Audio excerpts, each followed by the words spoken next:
Good evening everyone. Hindi व्याकरण के भाषा खंड का एक महत्वपूर्ण सब चैप्टर इसे आप कह सकते हैं, उपखंड इसे आप कह सकते हैं, क्योंकि भाषा बहुत लंबे समय से चलकर आती है। वैदिक साहित्य से लेकर हम आधुनिक हिंदी तक पढ़ के आते हैं। तो आधुनिक हिंदी के जब हम खंड को कंप्लीट कर लेते हैं, तो उसके बाद का जो चैप्टर आता है, उसका नाम है राजभाषा, राष्ट्रभाषा और संपर्क भाषा।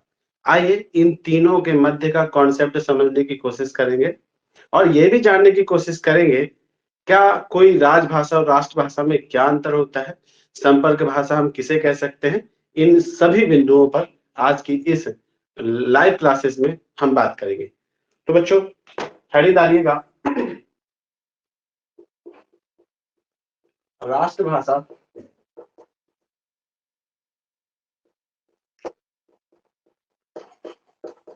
राजभाषा और संपर्क भाषा। ठीक, तो आइए समझते हैं। क्योंकि राष्ट्रभाषा ये जो अस्तित्व में आई है, ये स्वाधीनता के बाद का मुद्दा है। तो स्वाधीनता के बाद यदि हम देखें तो ध्यान दीजिएगा, राजभाषा स्वाधीनता के बाद, ठीक है। तो ध्यान दीजिएगा बच्चों, स्वाधीनता के बाद अगर हम देखें तो राष्ट्रभाषा या राजभाषा जैसा शब्द हम ये नहीं मान के चलते कि अस्तित्व में था। राजभाषा अस्तित्व में होती थी, उसमें मैं बात करूंगा कि आप कहेंगे सर मुगल दरबार में फारसी थी तो क्यों नहीं, राजभाषा तो था ही। ठीक, तो ध्यान दीजिएगा, स्वाधीनता के बाद अगर हम देखें तो राजभाषा का विवाद बना हुआ था। राजभाषा एक विवाद बना, कैसे विवाद बना इसे समझने की कोशिश करते हैं। ध्यान दीजिएगा, स्वाधीनता के बाद जब हमने देखा कि 1949 में एक व्यक्ति हैं जिनका नाम है सी राजगोपालाचारी। सी राज गोपालाचारी, ठीक है। सी राजगोपालाचारी ने क्या करा कि स्वाधीनता सभा में या स्वाधीन सभा में या संविधान सभा में, मैं लिख देता हूं,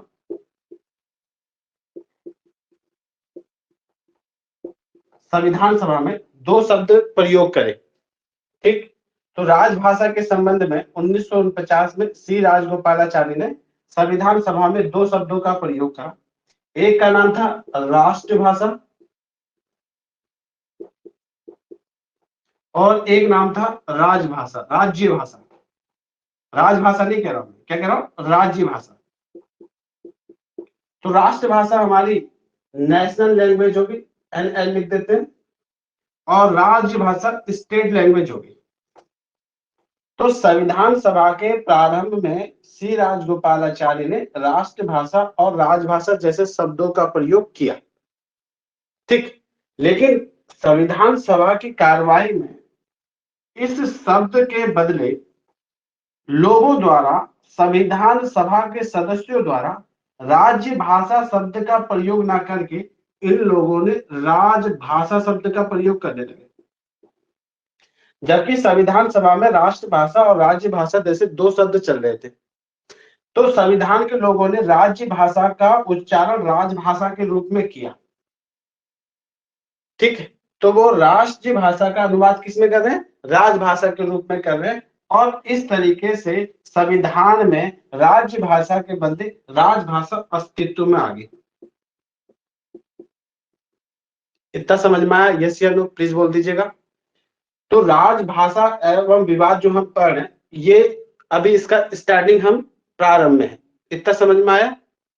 ठीक, अगर नहीं समझ में आया तो मैं फिर समझा देता हूं कि संविधान सभा में हमने देखा कि स्वाधीनता के बाद हमने देखा कि राजभाषा एवं विवाद, हम देख रहे हैं कि राजभाषा एक विवाद कैसे बना। तो ये विवाद का जो प्रमुख कारण था, 1949 में सी राजगोपालाचारी ने संविधान सभा में दो शब्द प्रयोग करे, एक राष्ट्रभाषा जिसे हम नेशनल लैंग्वेज कहेंगे, एक राज्य भाषा जिसे हम स्टेट लैंग्वेज कहेंगे। लेकिन संविधान सभा के सदस्यों ने इस राज्य भाषा को राजभाषा के रूप में उच्चारित किया और राज्य भाषा राजभाषा के रूप में बोले जाने लगी और राजभाषा के रूप में अस्तित्व में आई। तो पहली बार राज्य भाषा राजभाषा के रूप में अस्तित्व में आ गई। क्लियर हो गया बच्चों? यस या नो प्लीज, जल्दी से बोलिएगा। ठीक, इतना लिख लिया सबने? लिख भी लिया आप लोगों ने?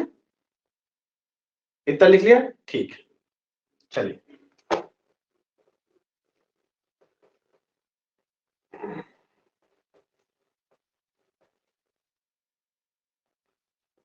अब संविधान सभा में राजभाषा शब्द का प्रयोग ही होने लगा। अब राज्य भाषा शब्द हट गया, अब केवल और केवल किस शब्द का प्रयोग करने लगे? राजभाषा शब्द का। यानी स्टेट लैंग्वेज के स्थान पर ऑफिशियल लैंग्वेज आ गई। ऑफिशियल लैंग्वेज, ठीक है, स्टेट लैंग्वेज के स्थान पर ऑफिशियल लैंग्वेज आ गई। तो ऑफिशियल लैंग्वेज शब्द का प्रयोग अधिक होने लगा। अब ऑफिशियल लैंग्वेज अब अस्तित्व में आ गई। इतना क्लियर हुआ? ठीक, चलेगा। अब ध्यान दीजिएगा बच्चों, अगर हम राजभाषा का अर्थ देखें, राजभाषा का अर्थ देखें तो आप पाएंगे कि राजभाषा के अर्थ को लेकर दो मत है। कितने मत है? दो मत है। एक, राजा, राजा कौन होता है दोस्तों? शासक होता है। तो राजा जिस भाषा को अधिकृत कर लेता था, अधिकृत, जिस भाषा को अधिकृत कर ले, तो यह अधिकृत या प्राधिकृत कहते हैं। तो मैं अधिकृत के बदले प्राधिकृत शब्द का प्रयोग करूंगा। प्राधिकृत कर ले उसे हम राजभाषा कहते थे। जैसे मुगलों में फारसी एक राजभाषा हुआ करती थी। यानी राजभाषा का मतलब होता था राज दरबार में, राजा के दरबार में जिस भाषा का प्रयोग होगा उसे हम क्या कहेंगे? उस भाषा को हम राजभाषा कहेंगे। ठीक, तो राजभाषा का पहला अर्थ होता था राजा जिस भाषा को ये बोल दे कि हमारे दरबार में इस भाषा का प्रयोग होगा, इस भाषा का प्रयोग होगा, वह भाषा राजभाषा हो जाती थी। लेकिन भारतीय संविधान में इससे बहुत इतर इस शब्द का प्रयोग हुआ है।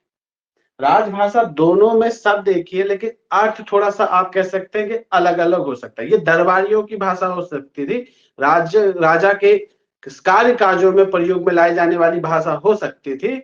लेकिन भारतीय संविधान में क्या बोला गया? देखिए, संविधान सभा में क्या निश्चित किया गया? संविधान सभा में ये कहा कि सरकारी कामकाज में, सरकारी काम काज में, भाई जो भी काम सरकारी कामकाज हो या संसद का कार्य हो, विधान मंडल का कार्य हो, ठीक, संसद का कार्य हो, विधान मंडल का कार्य हो, प्रशासन का कार्य हो, प्रशासन का कार्य हो, यह सभी कार्य, प्रशासन के कार्य के साथ आप न्यायिक कार्य भी जोड़ सकते हो। ठीक है, तो मैं न्यायिक कार्य यहां जोड़ देता हूं। न्यायिक कार्य हो, ये सभी कार्यों में जो भाषा का प्रयोग किया जाएगा वह राजभाषा कहलाएगी। बच्चों क्लियर हुआ? ठीक, तो सरकारी कामकाज हो, संसद द्वारा प्रयोग में लाई जाने वाली भाषा हो, विधान मंडल में प्रयोग में लाई जाने वाली भाषा हो, न्यायिक कार्यों में प्रयोग में लाई जाने वाली भाषा हो, या शासन का कार्य, किसी भी शासन प्रशासन का अगर कार्य चल रहा हो उनके द्वारा प्रयोग में लाई जाने वाली भाषा हो, उस भाषा को राजभाषा कहा गया। क्लियर है? समझ में आया बच्चों? इतना यस बोल दीजिएगा। ठीक, अभी हम और भी देखेंगे। तो देखिए, ये तो हो गई राजभाषा।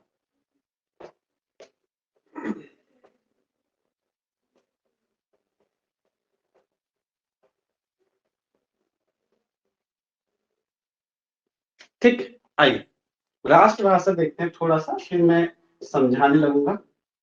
देखिए, राष्ट्रभाषा क्यों नहीं बन पाई इस पे भी बात करेंगे हम। तो देखिए, राष्ट्रभाषा का अर्थ क्या हो सकता है भाई?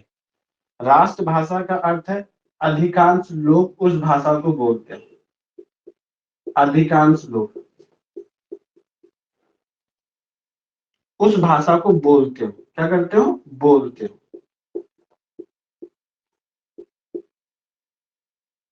क्लियर? और जिसका सांस्कृतिक कह सकते हो या तथा भावनात्मक जुड़ाव भी कह सकते हो।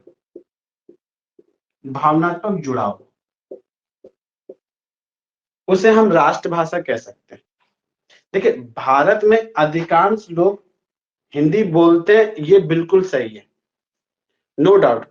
हिंदी अधिकांश लोग बोलते हैं, हिंदी से हमारा सांस्कृतिक और भावनात्मक जुड़ाव भी है भाई। हम जितने भी कार्य करते हैं वो सब हिंदी में करते हैं, ठीक है। भगवान के जो भजन है वो भी हिंदी में। तो सांस्कृतिक और भावनात्मक रूप से जुड़ाव तो हमारा हिंदी से है ही। लेकिन हिंदी को राष्ट्रभाषा क्यों नहीं बनाया गया? तो भारत के संदर्भ में थोड़ा सा चीजें बदल जाएंगी, ठीक। तो भारत के संदर्भ में चीजें कैसे बदल जाएंगी, ध्यान दीजिएगा। विवाद कहां पे आएगा? विवाद तब आएगा जब हम हिंदी को राजभाषा बना देंगे, राष्ट्रभाषा बना देंगे। हिंदी को हम राष्ट्रभाषा बना देंगे, कैसे बदलाव आएगा? अब ध्यान दीजिएगा, उत्तर भारत में तो हिंदी बोली जाती है, लेकिन दक्षिण भारत में तो हिंदी नहीं बोलते ना भैया। बोलिए यस या नो। ठीक है, हिंदी नहीं बोलते। तो इससे क्या होगा? तो इससे एक कमी ये हो सकती है, या इससे एक अंतर ये आएगा। तो ये कहा गया कि राष्ट्रभाषा हिंदी को क्यों ना बनाया जाए, क्यों ना बनाए। मैं फिर बता रहा हूं, हमारे भारत की कोई भी भाषा राष्ट्रभाषा नहीं है, ये आप अपने दिमाग में बैठा लीजिए, ठीक है। भारतीय संविधान में ना बोला गया है और ना अभी तक घोषित है कि हिंदी हमारी राष्ट्रभाषा है। इसके पीछे का जो मेन कारण है, भारत क्या है? एक बहुभाषी देश है, बहुभाषी। एक भाषा का प्रयोग तो होता नहीं। पंजाब में चले जाइए तो पंजाबी बोली जाएगी, ठीक। पूर्वोत्तर राज्य में चले जाइए तो उनकी अपनी भाषा हो जाएगी। दक्षिण भारत में चले जाइए तो उनकी अपनी भाषा हो जाएगी, केरल हो जाएगी, मलयालम हो जाएगी, तेलुगु हो जाएगी, कन्नड़ हो जाएगी, मराठी भी ले लीजिए आप। पूर्वोत्तर राज्य में आसामी हो जाएगी, नागालैंडी भाषा हो जाएगी, सिक्किम भाषा हो जाएगी। तो अगर हम किसी एक भाषा को राष्ट्रभाषा घोषित कर देंगे तो पंजाब के लोग, दक्षिण भारत के लोग और ये लोगों के मन में भेदभाव महसूस होगा। अगर हम किसी एक को राष्ट्रभाषा घोषित कर दें तो इसमें क्या होगा? भेदभाव घोषित होगा। इसलिए भारत में पहला जो कारण था किसी भाषा को राष्ट्रभाषा ना घोषित किया जाए, उसका मेन कारण था बहुभाषी होना। देखिए, पाकिस्तान में कोई दिक्कत नहीं है, पाकिस्तान में हो सकता है, ईरान में हो सकता है, अफगानिस्तान में हो सकता है। क्यों हो सकता है भाई ईरान और अफगानिस्तान में? क्योंकि ईरान और अफगानिस्तान की 95% से ऊपर की आबादी मुस्लिम है, एक धर्म को मानने वाली है, उनकी अपनी एक ही भाषा है, तो वहां पे कोई दिक्कत नहीं है। जापान पूरा का पूरा एक भाषा का प्रयोग करता है, उनकी अपनी जापानी। चाइना में केवल एक भाषा है। लेकिन भारत में ये स्थिति नहीं दिख रही ना भाई। जो स्थिति भाषा को लेकर चाइना में, जो स्थिति भाषा को लेकर जापान में, जो स्थिति भाषा को लेकर दुबई में है, वो स्थिति भारत में नहीं है। देखिए रहो आप, यहाँ पे तो थोड़ी थोड़ी अभी आप यहाँ से ना खटीमा से मझोला पहुंच जाओ, क्या कर लिया, क्या खा लिया, क्या पी लिया, चेंज हो जाएगा, ठीक। तो ऐसी स्थिति में इससे क्या होगा? अगर हम एक भाषा को घोषित कर देंगे तो इससे क्षेत्रवाद बढ़ता है, क्षेत्रवाद, क्षेत्रवाद, ठीक है। सब अपने अपने स्तर पर क्षेत्रवादी हो जाएंगे। लोग असमी कहेंगे हमारी भाषा को नहीं करा, पंजाबी कहेंगे हमारी भाषा को नहीं करा, ये दक्षिण भारत के लोग कहेंगे हमारी भाषा को नहीं करा।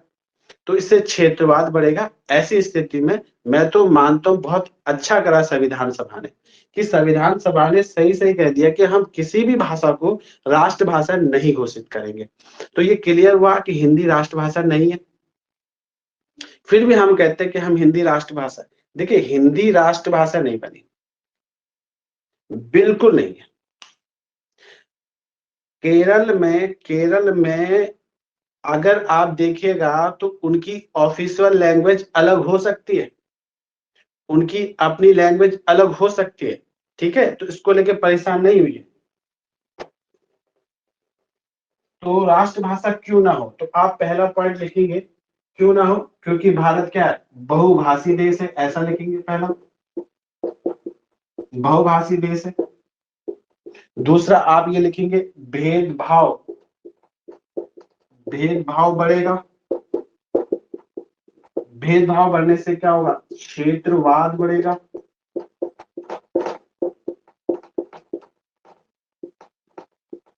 क्षेत्रवाद बढ़ेगा। इसलिए किसी भाषा को हम राष्ट्रभाषा घोषित नहीं कर सकते, ठीक। तो आप हिंदी को राष्ट्रभाषा ना कह के, अब हमने हिंदी को राष्ट्रभाषा ना कह के राजभाषा कहा, राजभाषा। तो हिंदी हमारी कैसी भाषा है, राजभाषा, ना कि राष्ट्रभाषा। क्लियर है, यहां तक क्लियर हुआ बच्चों, प्लीज यस, ठीक है। तो राष्ट्रभाषा और राजभाषा तो हमने देखा, तो हम हिंदी को नोट करके लिखेगा, हम हिंदी को राष्ट्रभाषा ना मानकर संपर्क भाषा मानते हैं, संपर्क भाषा मानते हैं। ये भारत की राजभाषा से ज्यादा इंपॉर्टेंट ये है कि एक संपर्क भाषा बनी है, ठीक है। तो ये भारत की संपर्क भाषा है,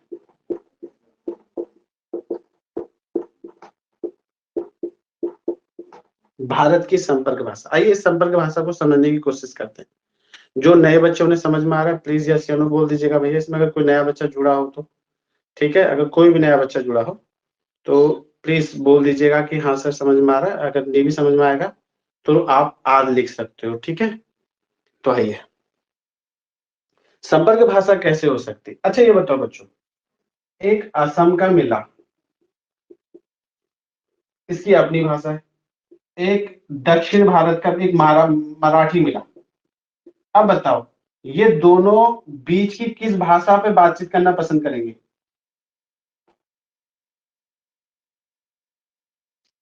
ये दोनों हिंदी में बात करना पसंद करेंगे, ठीक। आसामी को मराठी नहीं आती, मराठी को आसामी नहीं आती, तो वो इसके बदले कहां चला जाएगा, हिंदी में चला जाएगा।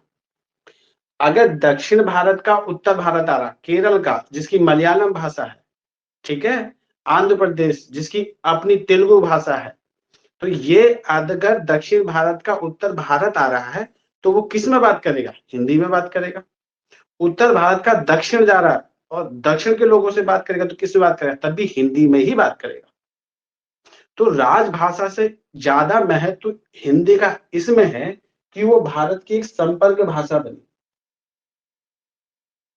हमें बात देखिए, अंतरराष्ट्रीय स्तर पर अंग्रेजी संपर्क भाषा है भाई। इंडियन जब जैपनीज से मिलेगा तो वो इंडियन ना तो जैपनीज बोलेगा ना जैपनीज इंडियन बोलेगा, तो वो किस में बात करेंगे, अंग्रेजी कहेंगे। इसलिए इंग्लिश को यूनिवर्सल लैंग्वेज कहते हैं, क्योंकि वो जनसंपर्क यानी संपर्क करने के काम आती है, हम एक दूसरे से बातचीत करने के काम आती है, इसलिए इंग्लिश को यूनिवर्सल लैंग्वेज कहते हैं। लेकिन भारत में इंग्लिश यूनिवर्सल लैंग्वेज नहीं,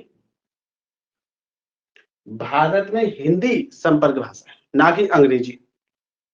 और अंग्रेजी कितने लोग बोल लेते हैं, तो बीच का टूटा फूटा हिंदी ही सही, लेकिन संपर्क भाषा के रूप में प्रयोग में लाई जा सकती है। क्लियर है। तो अगर आपसे प्रश्न पूछे कि तो हिंदी कैसी भाषा है, तो पहले कहना सर ये संपर्क भाषा है। जब आप ऐसे शब्दों का प्रयोग करेंगे ना बातचीत की, संपर्क भाषा, क्यों राजभाषा भी है, तो कहना राजभाषा, राजभाषा का तो मतलब है सरकारी कामकाजों में प्रयोग में लाए, शासन प्रशासन के स्तर पर प्रयोग में लाई जाने वाली भाषा, जिसमें आप सरकारी कामकाज करें उसमें है। लेकिन क्या दक्षिण भारत का लोग भी क्या संस्कृत क्या कहते हैं हिंदी में उनका शासन का प्रशासन चलता होगा, बोलिए भाई। केरल में क्या हिंदी में शासन प्रशासन का कार्य चलता होगा? नहीं चलता होगा दोस्त। वहां की अपनी लैंग्वेज में चलता है शासन प्रशासन का कार्य।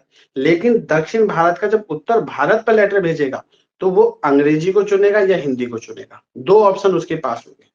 ठीक, हाँ, राजभाषा इसलिए कहा गया क्योंकि सरकारी कामकाजों में बड़े पैमाने पे प्रयोग में लाई जाती है, इसलिए हम राजभाषा कहते हैं। इसके अलावा इससे ये कहना ज्यादा बेहतर है कि एक संपर्क भाषा है। ठीक है, तो हमने देखा हिंदी संपर्क भाषा और राजभाषा है, लेकिन राष्ट्रभाषा नहीं है।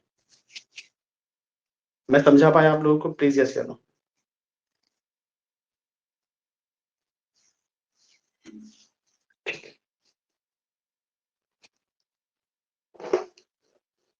तो हमने राष्ट्रभाषा देख लिया, राजभाषा देख लिया, संपर्क भाषा देख लिया। राष्ट्रभाषा क्या होती है? जो अधिकांश लोग बोलते हैं, अधिकांश क्षेत्रों में बोले जाने वाली भाषा होती है, जिसमें भावनात्मक और संस्कृत का जुड़ाव होता है, सांस्कृतिक जुड़ाव होता है। राजभाषा क्या होती है? सरकारी कामकाजों में प्रयोग में लाई जाने वाली भाषा होती है। संपर्क भाषा क्या होती है? बातचीत करने के लिए सर्वमान्य भाषा जिसे हम मान लेते हैं उसे संपर्क भाषा कहते हैं। ये हम मोटा मोटा देख लेते हैं।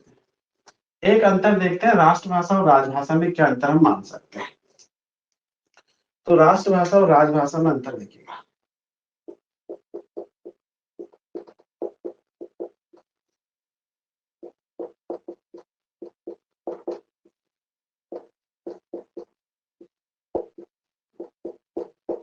अंतर देखते हैं राष्ट्रभाषा और राजभाषा में क्या अंतर हो सकता है। देखो बच्चों, अगर मैं बहुत किताबी नहीं पढ़ाता, ठीक है, मैं बहुत किताबी बात भी नहीं करूंगा, बहुत कीड़े वाली बात भी नहीं करूंगा कि बहुत टफ हो जाए। हम ना एक नॉर्मल व्यक्ति की तरह समझते हैं। अगर मैं आपसे बात करूं और मेरे दोस्त क्या हाल है, मेरे यार तो ठीक है। अब देखिएगा बच्चों, इसमें औपचारिक और अनौपचारिक दोनों शब्द हैं। औपचारिक और अनौपचारिक का मतलब होता है कोई बाधाएं ना हो शब्दों की, और अनौपचारिक का मतलब ये भी होता है कि कोई बाउंडेशन ना हो कि आप इन्हीं शब्दों का प्रयोग करेंगे। सम्मान जैसे सब, मैं दोस्त से बात करूंगा तू करके भी बात करूंगा, हो सकता है मैं पहले गाली देके भी बात करूं। ठीक, बोलो यस या नो। आप अपने दोस्तों से ऐसे बातें करते हो कि नहीं करते? या बोलते हो मेरे प्रिय मित्र, ऐसे तो बात नहीं करते हो ना? ठीक है, मेरे प्रिय मित्र, ऐसे तो बात नहीं करते हो। और बोलते हो कहाँ है बे तू, जल्दी आ जा, ऐसे हम बातें करते हैं। तो जब हम ऐसे बातें कर रहे हैं तो हम राजभाषा में ऐसे बात कर सकते हैं क्या? राजभाषा में ऐसे सरकारी कामकाजों में ऐसे भाषा का प्रयोग कर सकते हैं क्या? आप बोल ही नहीं सकते हो। तो राष्ट्रभाषा सबसे आसान क्या हो गई परिभाषा, यानी जन सामान्य द्वारा, जन सामान्य द्वारा द्वारा द्वारा बोल चाल की भाषा है ये, बोल चाल की भाषा।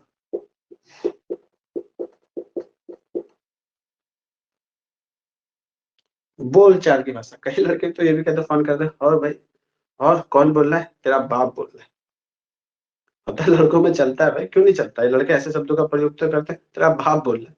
अब तुम यहाँ पे भेज दो लेटर, ठीक है, मुख्य सचिव, सेवा में मुख्य सचिव, सेवा में मुख्य सचिव, भवदीय तुम्हारा बाप, ठीक है, भवदीय लिखा और लिखा तुम्हारा बाप।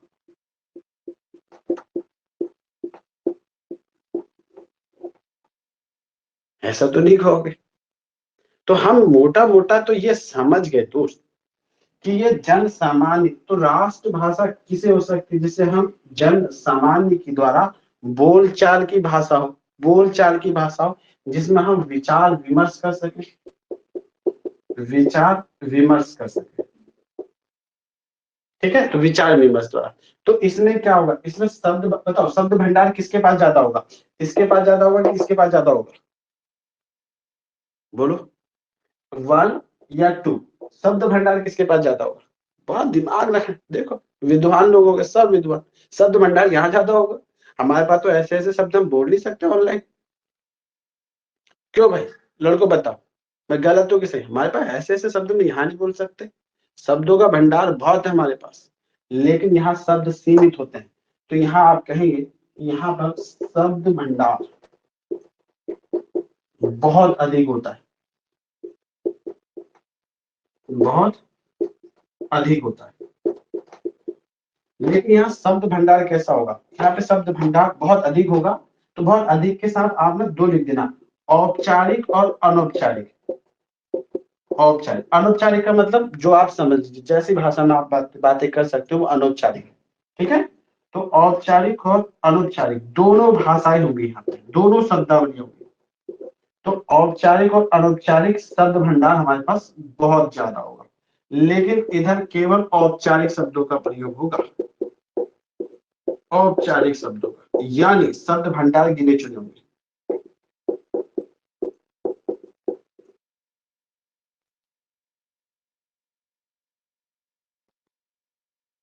ठीक, बोलो भाई, समझ में आया? अब बताओ बच्चों, अब बताओ, आपकी जो सांस्कृतिक है, सांस्कृतिक, ठीक है, सांस्कृतिक समझ रहे हो, जो आप बातें करते हो, जिस भाषा में आप गाने गा रहे हो, ठीक है, जब तक समोसे में रहेगा आलू, मैं तेरा रहूंगा वो मेरी सालू, सांस्कृतिक मान लीजिए, कल्चर है हमारा, ठीक है। और छैया छैया छैया जो गाने चल रहे हैं, उसके अलावा जो भी आपके गाने चल रहे हैं, वो राष्ट्रभाषा में रखूं कि राजभाषा में रखूं?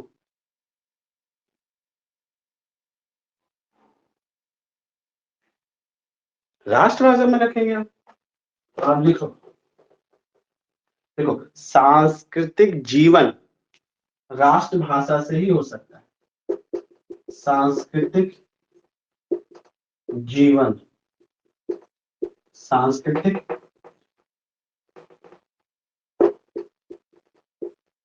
जीवन की भाषा,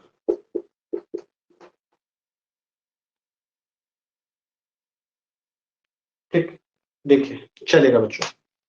तो हम राष्ट्रभाषा और राजभाषा में बहुत अच्छा सा अंतर समझ गए। मैं उम्मीद करता हूँ आपको ये टॉपिक समझ में भी आया होगा और पसंद में भी आया होगा। आया बच्चों, पसंद आया, समझ में आ गया ना? कोई दिक्कत दिक्कत तो नहीं हुई किसी को? ठीक है बच्चों, देखो मैंने बहुत तेजी से खींच दिया दोस्त, बहुत तेजी से, बहुत तेजी से खींच दिया, इसलिए खींच दिया क्योंकि अब आप थोड़ा सा ना मेच्योर हो चुके हो। अब मैं बहुत बड़ी बड़ी बातें नहीं करता, बोर्ड वर्क बहुत कम करता हूँ, समझाने पे बहुत जोर कर। शुरू में क्या होता था, एक एक चीजों में बात करनी पड़ती थी। हेडिंग डाल दीजिए, राष्ट्रभाषा की कसौटियां, ठीक है, एक कसौटी बनाई गई है सब कवियों द्वारा, राजभाषा आयोग द्वारा। तो राष्ट्रभाषा की क्या कसौटियां हो सकती हैं, प्लीज एक बार उसे देख लीजिए, राष्ट्रभाषा की कसौटियां।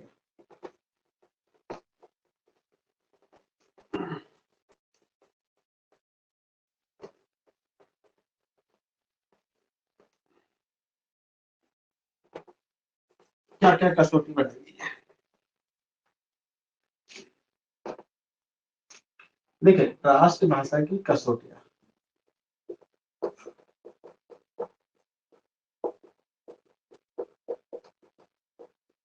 कसौटियां लिख लीजिए, आइए समझते हैं राष्ट्रभाषा की कसौटियां।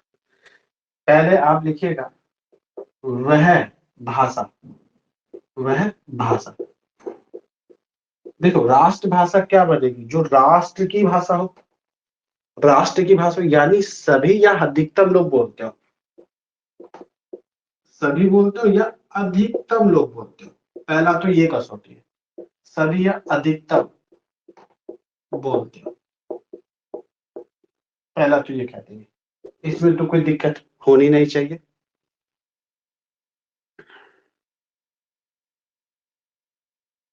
ठीक, दूसरा, वो एक हिस्से में नहीं, एक हिस्से, एक हिस्से में नहीं, पूरे राष्ट्र में संपर्क भाषा बन सके, संपर्क भाषा बन सके। अगर आप इन दोनों को देखोगे तो लग रहा है ना हिंदी राष्ट्रभाषा बन सकती है, प्लीज यस या नो, लग नहीं रहा कि हिंदी राष्ट्रभाषा बन सकती है? सबसे ज्यादा पूरे भारत में हिंदी बोली जाती है, और ये भी लग रहा है कि एक हिस्से में नहीं पूरे राष्ट्र में संपर्क भाषा तो है, ठीक है। तो ध्यान दीजिएगा, इसे राष्ट्रभाषा लिख देने से ये राष्ट्रभाषा नहीं हो जाती, कहीं पर लिख दे कि भैया ध्यान दीजिएगा, कई जगह ये लिख दिया है कि हम संविधान को सर्वोपरि मानेंगे तो संविधान सर्वोपरि है, क्या हम ईश्वर को मानना छोड़ देंगे? तो ईश्वर भी हमारे सर्वोपरि है। तो लिख देने से हम मान लेंगे ये अनिवार्य नहीं। तो लिखा जाए संविधान में हो ऐसा नहीं, क्योंकि इसके जो मानक है उन मानकों के अनुरूप तो है, इसलिए हम मानते हैं कि हिंदी हमारी राष्ट्रभाषा है, चाहे संविधान सभा इसे घोषित करे चाहे ना करे, क्योंकि इसके मानकों के अनुरूप है। तीसरा मानक है शब्द भंडार व्यापक हो। शब्द भंडार क्या होना चाहिए? व्यापक होना चाहिए, बहुत व्यापक। शब्द भंडार तो व्यापक है, ठीक है। अगला, व्याकरण सरल हो। व्याकरण सरल और सहज हो। तो व्याकरण सरल और सहज होना चाहिए। प्लीज जल्दी जल्दी लिखिएगा, जल्दी जल्दी लिखिएगा, ठीक है।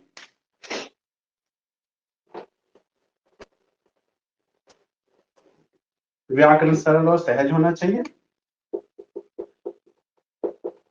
लिपि हो। लिपि मतलब इसकी लिपि होनी चाहिए, केवल भाषा नहीं होनी चाहिए, लिपि भी होनी चाहिए।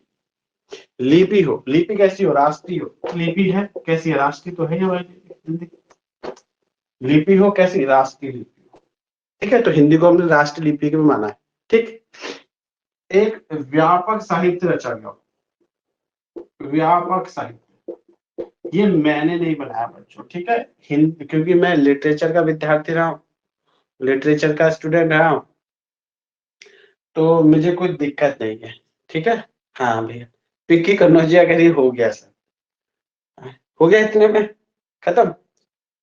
थक गई बेचारी,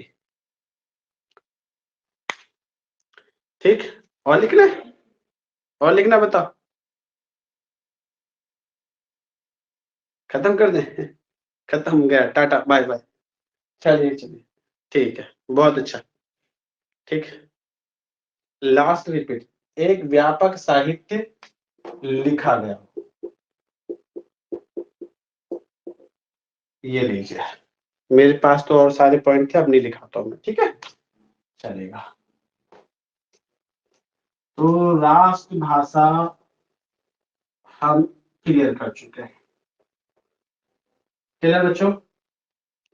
बताइए, समझ में आया सबको? प्लीज यस या no, please please please tell me fast, ठीक है। तो आसानी से हम समझ पाए कि क्या होना, राजभाषा क्या है, राष्ट्रभाषा क्या है, संपर्क भाषा क्या है, राष्ट्रभाषा और राजभाषा में अंतर क्या है, राष्ट्रभाषा की कसौटियां क्या हो सकती हैं, इन सभी को हम देखा है। क्योंकि ये वीडियो यूट्यूब में अपलोड होगी तो ये वीडियो छोटी बनेगी, ठीक है बच्चों। तो कल मैं 1 घंटा पढ़ा दूंगा पूरा, क्योंकि यूट्यूब में अपलोड करनी ना तो छोटी वीडियो अपलोड करनी पड़ती है। क्लियर बच्चों? कोई दिक्कत तो नहीं है? प्लीज यस या नो बोलो, ठीक है, चलेगा। और हाँ, यूट्यूब में लाइक सब्सक्राइब सबके सब कीजिएगा, लाइक कीजिएगा, सब्सक्राइब कीजिएगा, शेयर कीजिएगा, ठीक है। चलो बच्चों, आपकी क्लास यही समाप्त होती है। नमस्कार।